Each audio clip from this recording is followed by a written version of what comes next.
Herkese merhabalar. Muhabiri YouTube kanalımızda Kahramanlar Anlatıyor serimize devam ediyoruz. Bugün gerçekten çok özel bir konumuz var. Ben ona Nihat abi diyeceğim. Özellikle Asala terör örgütünün aktif olduğu dönemlerde Ankara Esenboğa Havalimanı'nda gerçekleştirilen saldırının ardından Emniyet Genel Müdürlüğü'ne bağlı özel bir birlik kurulması planlanıyor ve Emniyet Teşkilatı'ndan 32 kişi seçilerek İstanbul Tuzla'da o zamanlar Özel Harp Dairesi olan şimdiki Özel Kuvvetler Komutanlığı tarafından eğitime alınıyorlar. İşte Nihat abi o 32 kişiden biri ve adeta o dönemin yaşayan tarihlerinden biri diyebiliriz. Lafı fazla uzatmıyorum ve şimdi Nihat abiyle o günleri konuşmaya başlıyoruz. Evet Nihat abi, öncelikle bizi kırmadın, geldiğin için çok teşekkür ediyorum size. Ben teşekkür ederim. Vatan, millet, bayrak için her yerde varım. Her yere de giderim. Şimdi siz aslında bugün polis özel harekatın ilk adımlarının atıldığı günlerde bu işe gönüllü oldunuz. Öncelikle o gün Türkiye'nin şartlarını, o gün neler yaşandığını ve bu özel birimin kurulması için neden gerek duyulduğunu konuşalım mı? Tabii ki. Ben o zaman cinayet masasında polis memuruyum. Havaalanında baskın oldu. Ermeni teröristleri orada bastılar. Emniyet müdürümüz de şehit olmuştu orada. Hamdi Yahyalı isminde. Oradan dönerken zamanın emniyet müdürü, işte Ünal Erkan, bilmem bunlar üst düzey kişiler toplanıp böyle bir bilim oluşturmak istemişler. Tabii biz bunu sonradan anlıyoruz. Oradaki havaalanındaki baskında biraz göz dolduranlar da, biraz ihtiyaç duyulduğunda bu işi yapabilecek kapasiteye sahip olan kişileri toplamak için bir kuvvet oluşturdular. Bunun içinde Korkut Eke, Erdoğan Yüzbaşı, Keşif Üsteğmen, 5-6 tane de assubay kardeşlerimiz vardı. Bunlar bize hocalık yaptılar. 1500 kişinin içinden seçildi, 32 kişi seçtiler. İstanbul, Tuzla'da biz bu kurtu görmeye başladık. Oraya gelmeden o dönem ülkede durum nasıldı? Asala özellikle havaalanı saldırısı haricinde de dünyanın birçok yerinde saldırılar düzenliyordu. Başka yine sol örgütler vardı. Nasıl o günü tarif edersiniz? Şimdi o zaman zaten yurt dışına da misyon kurmaya da özellikle seçiliyorlardı. Bu arada ben de Anvers Başkonsolosluğu'nda 2 sene 8 ay bu görevi ifa ettim. Oradan döndükten sonra da tekrar birliğime döndüm. O zaman hakikaten gerçekten Asal'a bayağı bir zayiat veriyordu. Biz kurulduktan sonra çok şükür bu işin de sonu kesildi gibi geliyor bana. Tabii sadece Asala değil, sol örgütler de çok aktifti o dönem. Elbette TİKKO'suydu, PKK'sıydı, KHKPC'siydi, vardı. Bunları da gördük yani. Şimdi bu süreçte yaklaşık 1500 kişi bu sürece dahil ediliyor bildiğim kadarıyla. Evet. Hepsi polis memuru, Ankara'da. Emniyet Genel Müdürlüğü'nün polisleri. E, Biraz anlatır mısınız o günleri? Nasıl işledi o Şimdi süreç? bizi önce mülakata aldılar. Mülakattan sonra spor testine tutuyorlar. Spor testinden sonra atış testi o gün pek önemli değildi. Niye önemli değildi? Çünkü o zaman biz atışı doğru dürüst bilmiyorduk. Yani polis olmamıza rağmen bilmiyorduk. Yani biliyorduk, atıyorduk ama hedefi tam tutturmak için bazı özel yetenekler gerekiyordu. Onları da sağ olsun Allah ölenlere rahmet, kalanlara sağlık, afiyet versin. Asker komutanlarımız bize bunları en güzel bir şekilde sporuyla, her şeyiyle öğrettiler. Şimdi 1500 kişi başladı maceraya. Başladık. Sonrasında neler oldu? Sonunda apantisi patlayan oldu, işte hastaneye yatan oldu ve çok ağırdı. Bu çok eğitim fazlaydı. Zaten bunu şeye götürmediler. Tuzla'ya giden burada eledikten sonra Tuzla'ya gidildi. Eleme burada yapıldı, o elemeler. Ankara'da Kaç kişi yapıldı. kaldı o 1500 kişiden? 32 kişi. 2 de asker vardı yanımızda kurs gören. 34 kişiyle kursa başladık ve bitirdik. 1500 kişi bu sürece seçildi. Müracaat eden 1500 kişi. Bunun içinden önce istihbarat elemesi yapılıyor. Sonra spor elemesi yapılıyor. Sonra mülakat elemesi yapılıyor. Elene spor derken atış bütün testlerden geçenlerden kalan 32 kişi. Siz de o 32 kişiden birisiniz. 32 kişiden biriyim. Evet. Sonra ne oldu peki? Tuzla Sonra gittiniz. işte sonuna gelirsen kalan 5-6 kişi. Siz 32 kişi olarak Tuzla'ya gittiniz. Tuzla'ya gittik. Nasıl? Orada çok güzel bir eğitim alanı vardı Tuzla'da. Genelkurmay'ın orada herhalde dinlenme kampı. Orada her sabah, her 24 saat boş yok. Her türlü eğitimi yaptık. Bu eğitimlerde kendimi 1 puan verdiğim polisliğime 100 puanla bitirdim diyelim. O kadar fark var. Güç olarak, zeka olarak, hareket olarak, atış olarak çok iyiydi. Mesela ben o kursa katılmasam yurt dışı misyon korumayı kazanamazdım. Ben atıştan 100 puan aldım. İspatlı delili. Ya, orada duruyor. Yani buna erişebilmek için de o gün bayağı bir çalışmak lazım. Ben gönülden isteyerek, dileyerek çalışan daha iyi oluyor. Zoraki çalışan da pek verimli olmuyor. Nasıldı oradaki eğitimler? Oradaki eğitimler ilk zamanlar bize çok ağır geliyordu tabii. Her gün sabah 5'te kalk, koş, işte şu saatte şunu yap, bu saatte. İlk 2 hafta çok zorluklar çektik. Ondan sonra şükürler olsun Rabbim vücut açıldı. Açıldık, nefes açıldı. Koşu arttı, spor arttı. Her şey arttı. Zaten ben eskiden de güreş sporuyla ilgileniyordum. Yani spora karşı da bir etkinliğim vardı.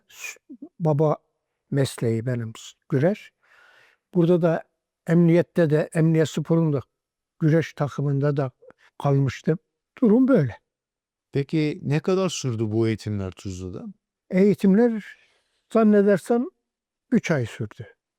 3 ay eğitim aldınız. Evet. Sonra göreve döndünüz. Sonra geldik ki Ankara, ben o zaman Ankara Emniyet Müdürlüğü personeliyim. Cinayet masasında olduğum için 9 kişiydik. Bu zaten gelen 32 kişinin 11'i komiser mavini veya bir komiser vardı. 9 komiser mavini, bir emniyet amiri vardı. En büyük rütbeli Hüseyin Kocadağ. Mesela bunların içinde önemli olan Atilla Çınar, Ramazan Akyürek. İsmini saymayalım da. 9 tane komiser mavenimiz vardı. Birbirinden değerli vatan evlatları. Allah bunların da ayağına taş değdirmesin. Bunların sayesinde çoğusu zaten şu anda emekli oldular. Emekli olmayanlar, bazı arkadaşlarımız şehit oldular. Peki bu geldiğiniz bir birimde mi ayrı bir birim mi kuruldu yoksa sizi Ge- cinayete mi döndü? Geldiğimizde ne yerimiz var, ne oturacak masamız var, ne sandalyemiz var. Emniyet Müdürlüğü'nün önünde 2 tane baraka yapıldı tahtadan. Bir seneye yakın orada öyle o barakalarda sporumuzu yapıyorduk. Zaten özel harekatçının işi. Sabahına geldiğin zaman sporun yaparsın. Spor yaptıktan sonra atışını yaparsın. O günkü yapılacak işler neyse, amirin neyi emrederse onları yapardı. İşimiz buydu. Sadece spor, Tabii o atış. zaman özel harekat değildiniz. O Değil. zaman neydi bir? O zaman keskin nişancılar diyorlardı. Herkes bir şey diyordu. İsim yoktu. İşte bir armamız yoktu. Elbisemiz yoktu.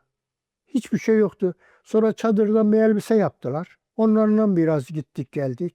Sonradan en sonunda çeşitli figürler koydular. Bu figürlerin en sonunda Kartal'ı da yerleştirdiler. Kartal'ı kabul edildi. Ondan sonra da özel harekat kurulmasına karar verdiler. Biz o zaman işte keskin nişancı diyorlardı. Vurucu tim diyorlardı. Çeşitli adlarda herkesin aklına gelen belirli bir ismi olmadığı için sadece yerimiz ayrıydı. Lojmanları boşalttılar. Lojmana hepimizi aynı bir lojmana aldılar. Onun en güzel tarafı oydu. Güzel bir lojman hayatı yaşadık. Çoluk çocuğumuz rahat etti. Hepsi güvence altında.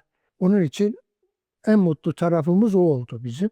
Hareketler Orada göreve başladınız ve ilk olayınız ne oldu? İlk gittiğiniz, müdahale ettiğiniz olay. O 9 kişiyle. 9 kişiyle şey yapıyorduk. Cinayet masasının dal grubu vardı. Dal grubunun özel böyle azılı teröristleri diyeyim.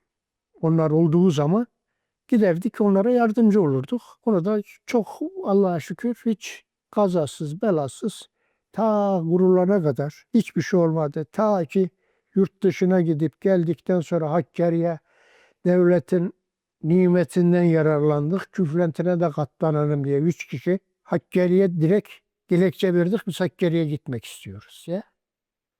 Gittik. Orada çatışmalar başladı tabii o arada. Tabii asıl alanda PKK'ya geçiş oldu. Orada PKK'ya geçiş oldu. Burada TİKKO'yla MİKKO'yla savaşmıştık. Orada direkt PKK'yla. Orada da 50-60'a yakın çatışmaya girdik. Çok çatışmalar. Tabii söylerken Karadağ'da da rahmetli Aziz Özkan kardeşimizi şehit verdik. Birkaç şehidimiz de oldu. Allah rahmet eylesin. Ama çok şükür hakikaten başarılı bir şekilde devam ediyor. tabii bir de o zamanki imkanları O zaman Anlatır imkanları mısınız? bazen devlet su işlerinin arabasıyla, bazen tekin kamyonuyla PKK avına çıkıyorduk. Son zamanlarda şimdilik rantlarla, şimdi zırhlı araçlarla gidiyorlar. Bizim zamanımızda onlar olsaydı PKK'nın tozu kalmazdı. imkanlar da yoktu yani. İmkan, benim en iyi silah, benim silahım G1 dürbünlü tüfek. O da bir yere hafif çarptığında bir bozuldu mu onu düzenlemem 1 saat sürer. Ateş etmen lazım ki vuruyor mu vurmuyor mu dürbünü. Şey olduğu zaman artık dürbünsüz ateş etmeye başlıyordu. Tek nokta olduğu zaman onu öyle bir şey de pek fazla olmadı. Peki bu süreçte Hakkari'yi anlattınız, şehidimizden bahsettiniz. Böyle bizimle paylaşabileceğiniz bir anınız, bir hatıranız var mı o noktada? Valla bunlara pek girmek istemem. Ama tabii ki var. Mesela o Şemdinli'de 43 PKK'nın alınması var. Karadağ'da birçok yerlerde çatışmalarımız var. O 43 kişi de zaten oradaki bulunan köyün ve ağalarının kızlarından filan götürmüşler. Onlar yardımcı oldular. O yardımdan dolayı PKK'nın yeri tam tespit edildi. Onun için öyle bir 43 alınma durumu oldu. Peki ilerleyen süreçte bu 9 kişilik keskin nişancı mı diyeyim, vurucu timini mi, özel harekata nasıl dönüştü? Özel harekat dönüşmez zaten bizi ondan sonra tekrar kurs açıldı. Kursta tekrar bize katılanlar oldu. Bu katılanlar olduktan sonra da işte birimin adını özel harekat olarak kurdular. Düzenli bir sisteme girdik diyelim.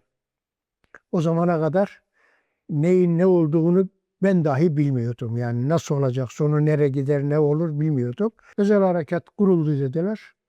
Ondan sonra temelli daha güzel oldu. Siz de o zaman özel harekatın Personel olarak personeli direkt oldunuz. olarak Bu İlk personel. adı da aynı polis özel harekat mıydı? Efendim? İlk kurulduğunda adı polis özel harekat mıydı? Hayır, hayır. Özel harekat ismi diye bir şey yok. Vurucu tim diyen oldu, keskin nişancılar diyen oldu. Bir sürü isim taktılar. Ama özel harekat yani o havaalanındaki baskından sonra bizi seçtikleri ve eğittikleri için %90'ı keskin nişancılar diyorlardı. Hı hı hı hı. Veya operasyon timi diyorlardı. Herkes önüne gelen bir şeyler söylüyordu ama özel harekat diye özel harpten dolayı özel harekata geçildi. Şimdi bizim bir kısmımız da özel harfla da beraber işbirliklerimiz var. Eğitim zaten eğitimi de özel Eğitimin harekat. özünü veren bunlar. Bizim ilk hocalar bunlar. Onlardan aldığımız dersi mesela ben 27. döneme kadar Gölbaşı'nda hocalık yaptım. Allah'ıma şükürler olsun. Çok da güzel vatan evlatları yetiştirdik. Peki ilk özel harekat üniformasını ne zaman giydiniz? O anları bir anlatır mısınız bize? İlk özel harekat elbisesi diye bir elbise yoktu. Pijama vardı, aşırtmam vardı, normal elbiselerimiz vardı. Sonradan bir mavi bir tulum gibi bir çadırdan bir şey yaptılar. Onunla epey bir dolaştık. Sonra askerlerden bot almaya başladık. İşte şuradan bunu almaya başladık. Yani bot hiçbir şey yok o zaman. Kendi imkanlarının ne varsa o. Özel harekat kurulduktan sonra elbiseyi, botu gördük. Ondan önce yoktu onlar. Yani öyle bir şey de yoktu. Devletin bütçesi de yoktu. Olmadığı için yok, öyle idare ediyorduk. Peki özel harekat kuruldu. Birinci dönem öğrencileri gelmeye başladı. Biraz da o günleri anlatalım mı? Şimdi ilk birinci dönemi hocalık olarak biz yapmadık. Gene bunları demin saydığım Korkut Eker, Kaşif Üsteğmen, Erdoğan Yüzbaşı ve 5-6 astsubay arkadaşlarımız verdiler. Onlar da bize katılınca, biraz daha biz çoğalınca gruplar İstanbul'da, genel müdürlükte, Ankara'da kuruldu. Başka yerde özel harekat yok. Orada 9'ar 10'ar kişi. Kuruluş böyle başladı. Ondan sonra çoğaldı gitti. Evet abi, şimdi Tuzla'da eğitim aldınız. Orada da çok değerli insanlar vardı. Özellikle bir öğrencisi olarak sorayım. Kaşık Kozunoğlu desem size. Kaşık Kuzunoğlu dediğiniz kişi her ülkede ismi ayrı. Kimi yerde Kartal, kimi yerde Hayalet, kimi yerde bilmem ne diye anılan Kıbrıs gazisi, bu vatanın en büyük, en güzel istihbarat ve özel harpın ana damarı olan bir insan. Bunun hocalığından gurur duyarım. Allah rahmet eylesin. Bu adamı Amerikalılar, Türkiye'deki Amerikalılarla beraber başını yediler, şehit ettiler. Allah rahmet eylesin. Kısa böyle derim. Başka ne diyeyim bilmiyorum. Onun acısı bende bambaşka. Peki biraz tarif etseniz, anlatsanız Kaşık Kozunoğlu'nu, en azından bilmeyenler için. Kaşif Kuzunoğlu dediğin adam kalpten öldü dediler değil mi? Bu adam 10 kilometre koşsa kalbi daralmaz. 30 kişiyle kavga etse daralmaz.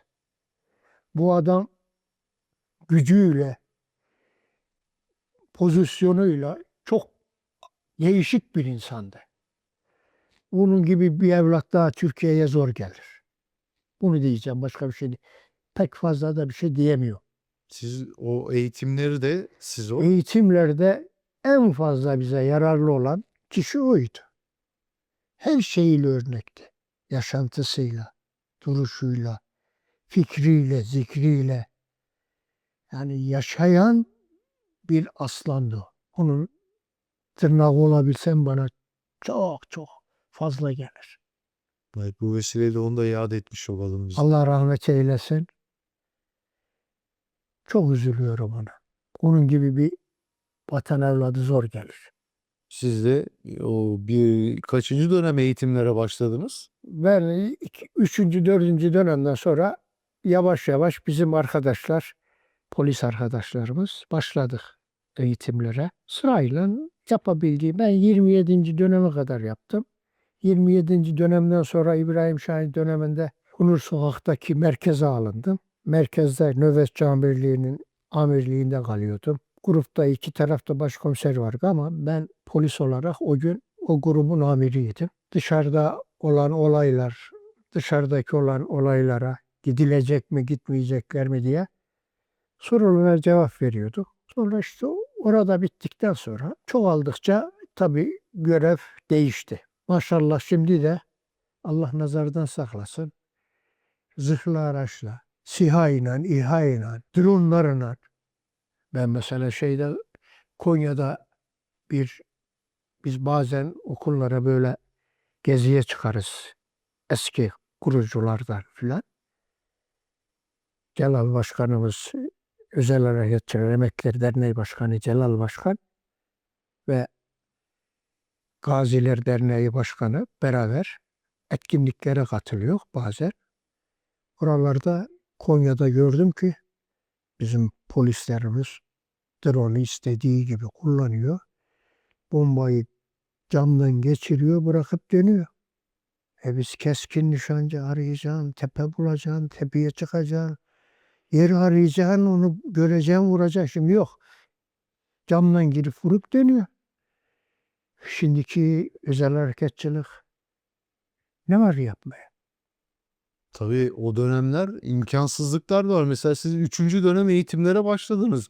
O dönem nasıldı imkanlar ve şartlar? Ya işte zaten aşortmenlerle koşuyor millet. Aşortmenler bittikten sonra elbiselerimizi giyip normal sivil elbiselerimizi dolaşıyorduk. Yok elbise yok. O dönem eğitimler İşte nasıldı ey- peki? Özel harekat kurulduktan sonra bütçesi her şeyi hazırlandıktan sonra diyorum o zaman bize bir yeşilden bir çadırdan bir elbise yaptılar. Acele. Onlarla idare ediyorduk. Eğitimler nasıldı o dönem? Eğitimler bu Yoruyor yönden muydunuz daha iyi, öğrencileri? daha iyiydi. Daha sıkıydı. Mesela kulede bir başkomiser arkadaşımız vardı. Çıktı iniyor. Hocam dedi ne var dedim kardeşim. Aşağıya bakıyorum yer para para oluyor. Gözleri karıncalanıyor. Şey yapıyor. Tansiyon yükseliyor. Dedim onu kenara çekin. Alın dışarı. Biz de aşağıda ip yani eğer o bırakırsa ellerini inerken aşağıdan çektiğin zaman o havada asılı kalır. Düşmez yani ölmez. Ben de o an şeydeydim. İşte aşağıda ip kontrolündeyim. Arkadaş öyle deyince onu alın dedim başkasını gönderi. Aldı orada oturttura biraz sonra bir defa indi. Ondan sonra hocam bir daha ineyim, bir daha indi. Onu 3 kez üstüne indirdik.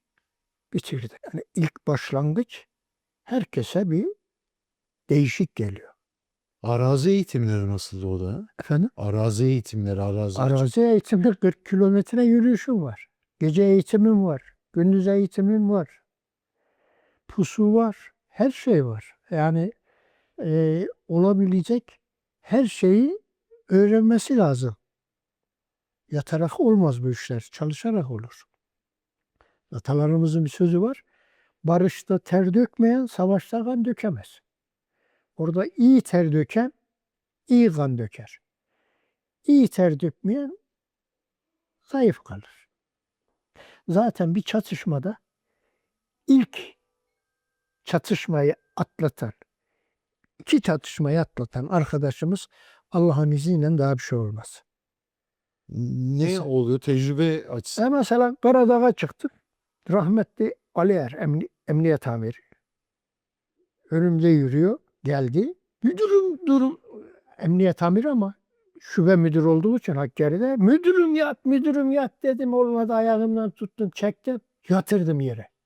Yatırdım yere. Silah geldi çat vurdu. Ne yaptın dedi. Ya dedim niye sen o tepeye çık? Ya diyor oradan yan yürüyemiyorum.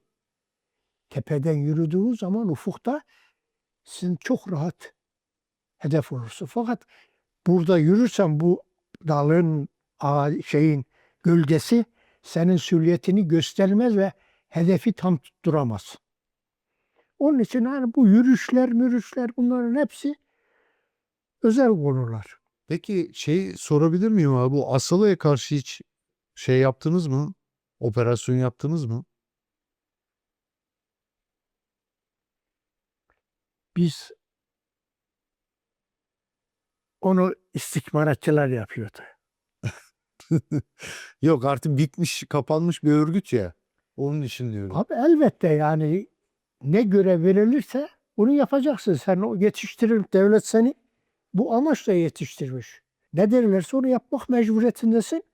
Ve vatana, millete hayırlı edenin de bugün de olsa gene bugün de başını ezerim. Şahsi olarak da ezerim yani. Ben bu ruhta yetişmiş bir insanım. Ben ölene kadar güzel harekatçıyım. Yani beni bundan sonra kimse şöyle böyle döndüremez yani. Mümkün değil.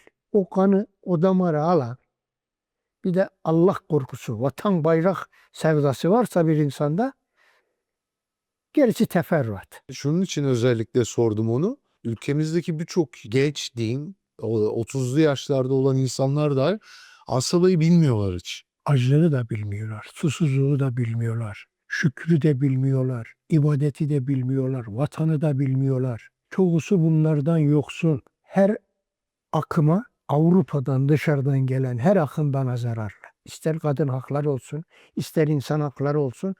arkasında belirli bir güç, belirli bir Siyonist, belirli bir Mason var. Onun için dikkatli olması lazım kardeşlerimin. Ben bunu derim. Eğer bu memleketin vatanına, bayrağına, Allah'ına, kitabına inanıyorsa, doğru dürüst insanım diyorsa, ben bugün emekliyim. Vay benim maaşım az. Elhamdülillah, çok şükür, çok bile. O kadar savaştım. Vallahi bir daha dünyaya gelin gene aynı şeyi yapar. Ha, yanında şehitler oldu, sen yaralandın. Ya bu vatanın ha ekmeğini yemiş, ne kurşununu yemiş. Değişen ne var ya? Onu katlanan onu da katlanacak. Sonra ufka yüreklerle çetin dağlar aşılmaz. Korkan göze çöp düşer. Bir özel bir şey söyleyeyim. Benim önümde hiç kimse şehit olmadı. Hep geride kalanlar öldü. Niye? Dağda duruyor, çöküyor. Dağın tepesinde o, sen aşağıdasın. Oradan dolanıp gelip arkandan çat vurup düşürüyor. Yerini değişmiyorsun çünkü. Oradan atıyor. At bakalım at. Zavallı. Yerini değişecek. Fazla aynı pusuda kalırsa dağın öbür tarafından dolanır gelirsen arkandan vurur. Onun için korkak olmayacaksın. Aşırı cesaret de aptallıktır. Aşırı korkaklık da ölüm sebebidir bana göre. Kaç yılınız geçti toplamda? Özel harekattan emekli olmuşum ben. Özel harekatta başlayıp özel harekatta. Yok, cinayet masasındaydım. İlk kuruluşunda başlayıp Kuruluşundan başlayıp özel harekattan emekli olmuşum ben. Ben diğerleri gibi ben şükür iyi bir elemandım. Yani hiç amirlerim görüyor. Dağda gidiyor, yolda gidiyor, her yerde gidiyor. Yani iyi çalışan insan hiç kimse sen kenarda dur demez. Bazı arkadaşlarımız çıkarıldı. Keşke çıkarılmasalar. Ama kafayı bozan kardeşim bile oldu. Ne yapayım? Yani devlet bazen de mecbur kalıyor. Peki bu süreçte kaç bölgede görev yaptınız? Kaç çatışma geçti? Vallahi sayısını bilmiyorum. Kaç tane öldü desen onu da bilmiyorum. Onlara Fransızım. Onlar anlamıyor. O kadar çok geçmişler. Yok, çok geçmişte. Bir şeyler yapmaya çalıştık diyelim. Peki abi son olarak rica edeyim senden. Bir şehidimizin anısını ya da bir şeyi anlat bize ya. Orada olmuş böyle Peki. güvenlik. Şimdi Hakkari bir şehit dedim, bir şehidi anladı. Aziz Özkan. Allah sizi inandırsın, helikopterler geldi, alıp gidecekler. Bindik helikopterlere. 3 helikopterdi.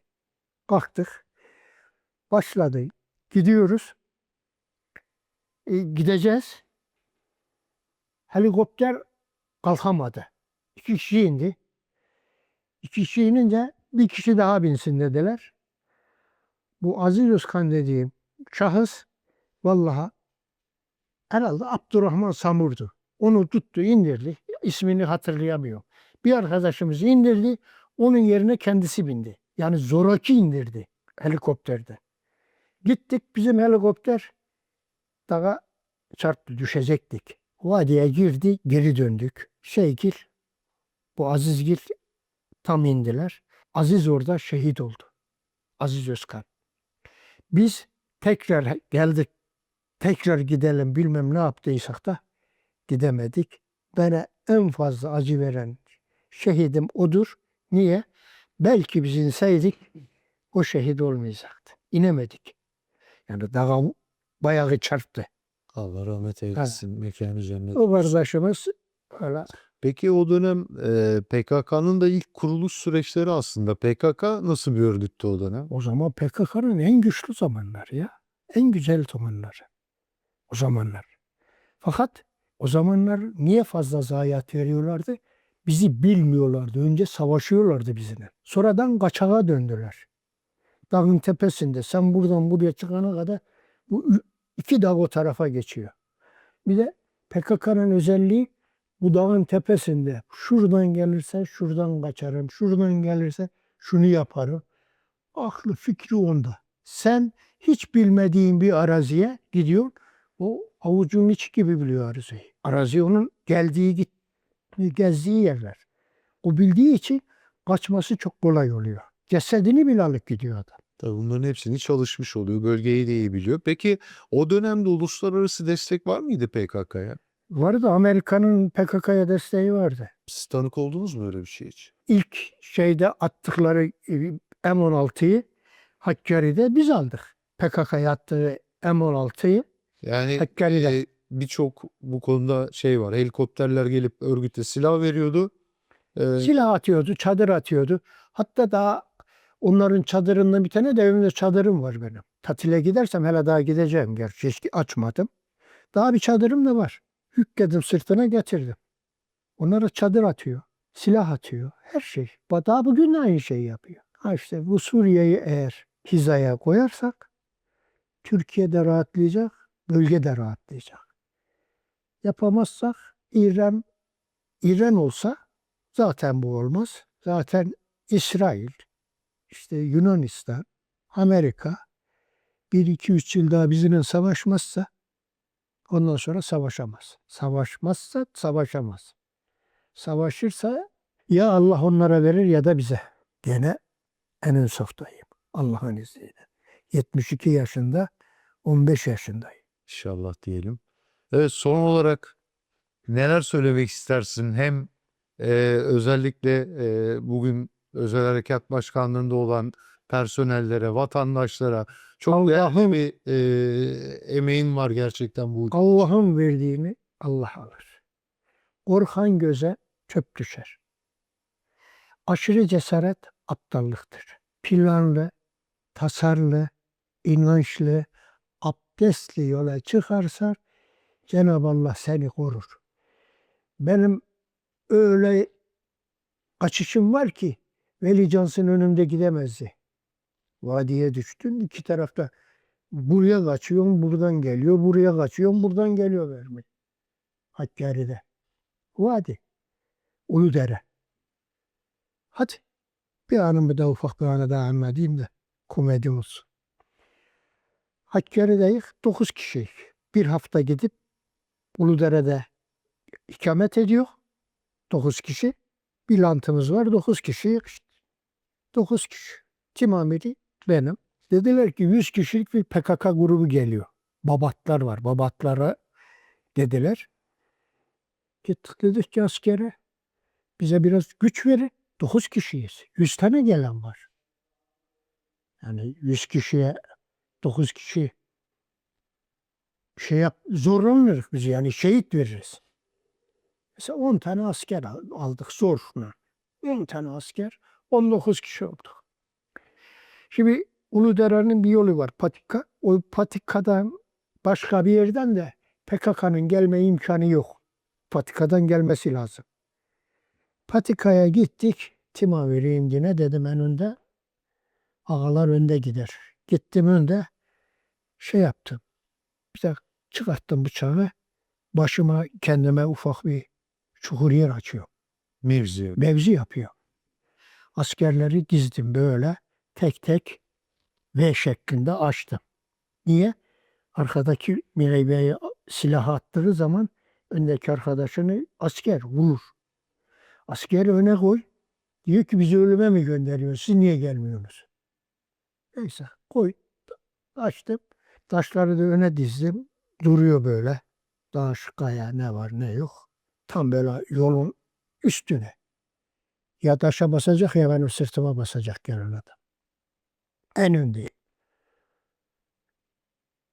Abdurrahman mıydı? Birisi geldi dedi ki ya dedi hocam dedi bu askerler elleriniz durmuyorlar.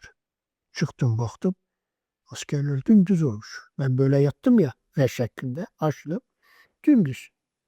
Tekrar la oğlum bak böyle durun. Birbirinizi vurursunuz. Hep aynı birbirinizin arkasından ateş et. Birbirinize olur ki silah elinden kayar aşağı filan arkadaşım olursun.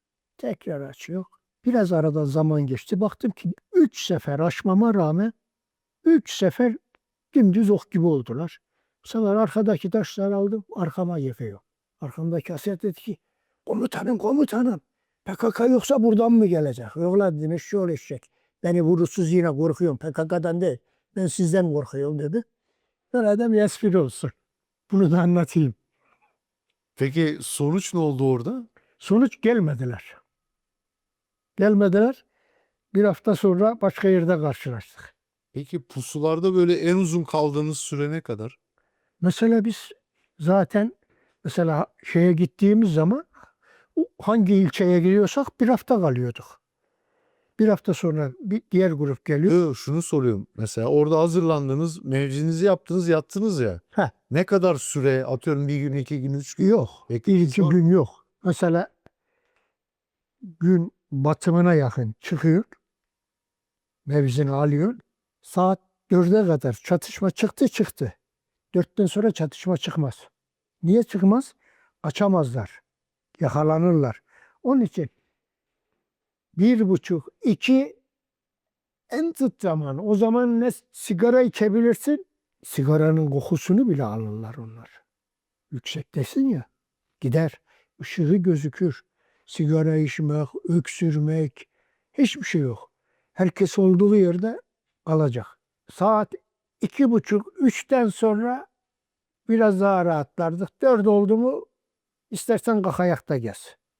Yani o kadar rahatlardık. Çünkü 4'ten sonra hava aydınlanacağı için kaçamazlar. Bir de silah üstünlüğümüz olur. Alırlar gidemezler ölürler diye 4'ten sonra zaten bir şey olmaz. Sabah 6-7 oldu mu da dön çık gel. Evet abi, çok teşekkür ediyorum. Yani bu güzel anıları bizimle paylaştığın için bir şekilde bunlar da kayıt. Ben de teşekkür ederim. Son olarak söylemek istediklerim varsa. Vatana millete hayırlı olsun. Allah size kolaylıklar versin. Sizin gibilerin sayısını artırsın kardeşim. Allah razı olsun ne diyeyim yani diyecek bir şey yok. İnşallah daha böyle bir kötü günler olmaz. Biz de tekrar bu işlere kalkışmayız. İnşallah. Çok teşekkürler tekrar. Ben teşekkür ederim. Evet, Muhabir YouTube kanalımızda Kahramanlar Anlatıyoruz serimizin bu bölümünde de Nihat abiyi dinledik ve gerçekten bir anlamda da tarihe tanıklık etmiş olduk. Yeni bir bölümde daha görüşmek üzere. Şimdilik hoşça kalın.